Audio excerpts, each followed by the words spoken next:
Ozzie Jurock joins me on the line now. You know, Ozzie, one of the themes that you and I have had has been sort of the amazing shock as we sat back and and watched as, Canadian governments at all three levels, especially in the province of Ontario and British Columbia, federally, of course, and municipally in Vancouver and Toronto, have gone after the real estate market. And one of the prized things they've done it with is the new, the stress test that first was applied to insured mortgages, then got extended to uninsured mortgages. And this week we got the first hint of how dramatic an impact that has.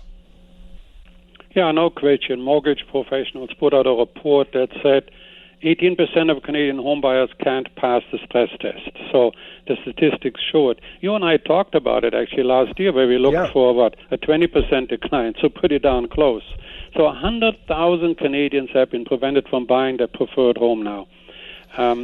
What I found incredible about that, what I found incredible, Ozzie, is that they would have qualified to buy the home of their choice, like completely qualified if it was just at the existing mortgage rate. But the stress test says you got to qualify as if it's 2% higher. So that's one thing. But this, despite the fact, I check all the time on what the delinquency numbers are. Who's 90 days or more in arrears on their mortgage. And come on, in British Columbia, for example, it's 0.15%. Across the country, it's 0.24%. So it's not a problem. Exactly. And the interesting thing is that we don't complain at all about a 26% interest rate on a credit card, which I really think is something to really be concerned about when we have a mortgage that on average is around the 3% level and the payments are very much in line. You made a point earlier at 7:45. By the way, everybody should listen to that promo. I think between you and Jill, you're a comedy team. But you made the point Ozzie, you're right. She thinks I'm a joke. Go ahead. See what I mean? Anyhow, the point is, as you said, we have no problem in the mortgage side. If there's a problem, I usually would find it in the home equity loan, which people sometimes use like my own private bank account or a credit card extension. Because it's available, it maybe seduces me into buying the new car now or the new piece of furniture. But in terms of mortgages, we have no default. The crazy thing, though, is I'm not too concerned about the stress test for Vancouver and Toronto. Maybe it's even a good thing to cool these markets down. But with one brush, we swept right across Canada. You take a small town. Let's take in Kootenays, where, say, the average price is about $200,000 to $300,000. Let's say the person buys some for $225,000. He scrapes together $25,000, has a $200,000 mortgage. At 3.8%, the payment is about $1,030. He needs $45,000 income with no stress test. Now, the same property, the same mortgage interest that he's getting, but he has to qualify at 5.8%. Now the income needed is $54,000. Well, you say that's not that much difference. That's all the difference between him getting the house and not getting the house, between getting the backbone of Canadian wealth and growth to buy that first piece of property. That's the difference in a small town. It's huge. Well, coming back to Vancouver and Toronto, whether it's a good thing to cool the market, I would say it's a very good thing to have focused on dirty money coming into those markets. 100%. That'd be top of my list. The foreign buyer issue is still a little more complicated depending on what you're talking about. If you're talking absentee, non-resident, that kind of stuff, you absolutely have to know where the money's originated from, which is a very difficult task. And other jurisdictions have tried it. But beyond that, I still think it was up to the financial institutions and the individual, but the financial institutions to lend according to the lending rules.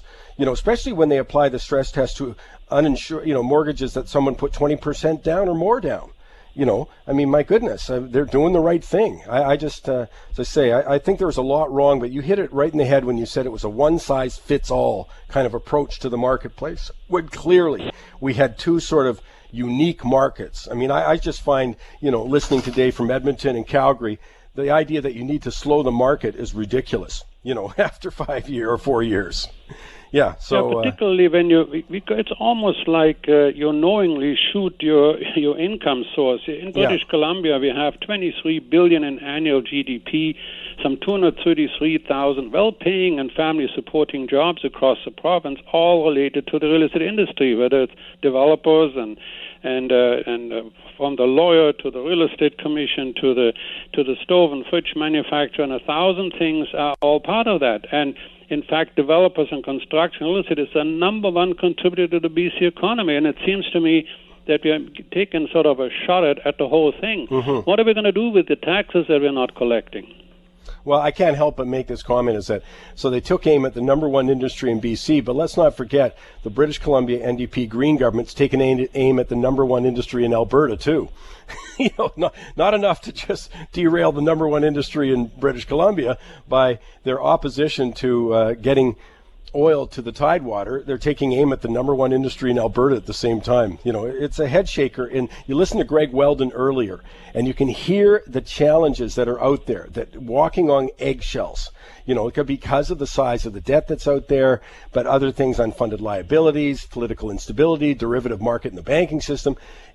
I just am going to really be interested how history views this approach to derail this such an important market. And here's the other thing, Ozzie, I'll just throw at you. In British Columbia, especially for the greater Vancouver area, they always talk about affordable housing, and not even going into the rules that make it less affordable.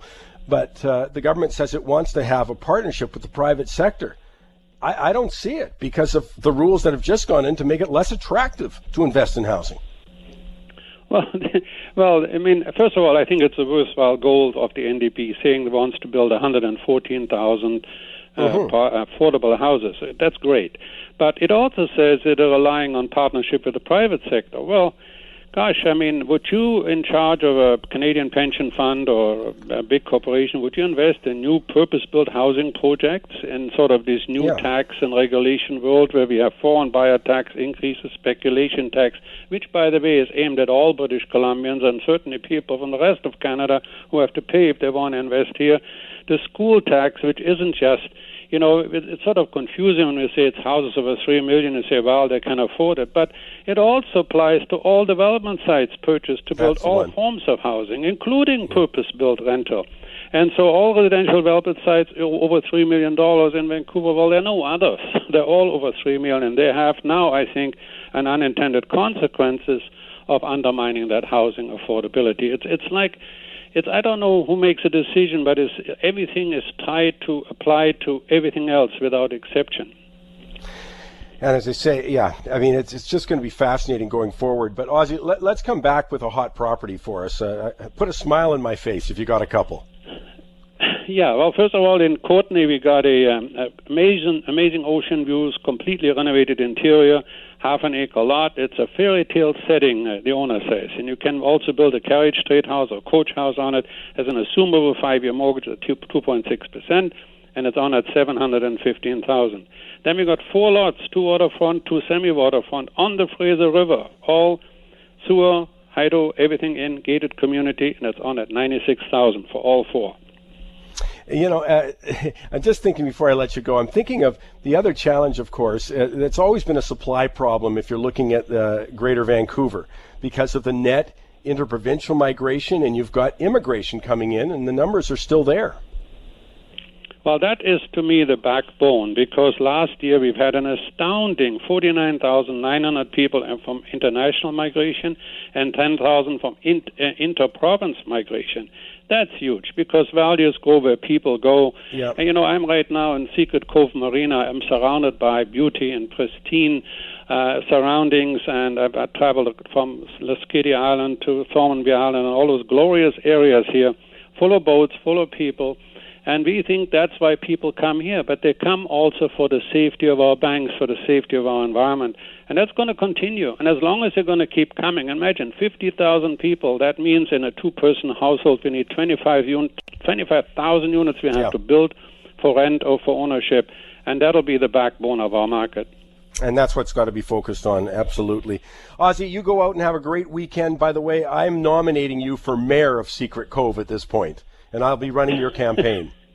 Or Admiral. Accepted. By the way, just quickly, on your show, we talked about buying condos here for $46,000 that included a boat slip 15 years ago. Oh, I remember it well. Today that boat slip is worth more. Yeah, it's more than that.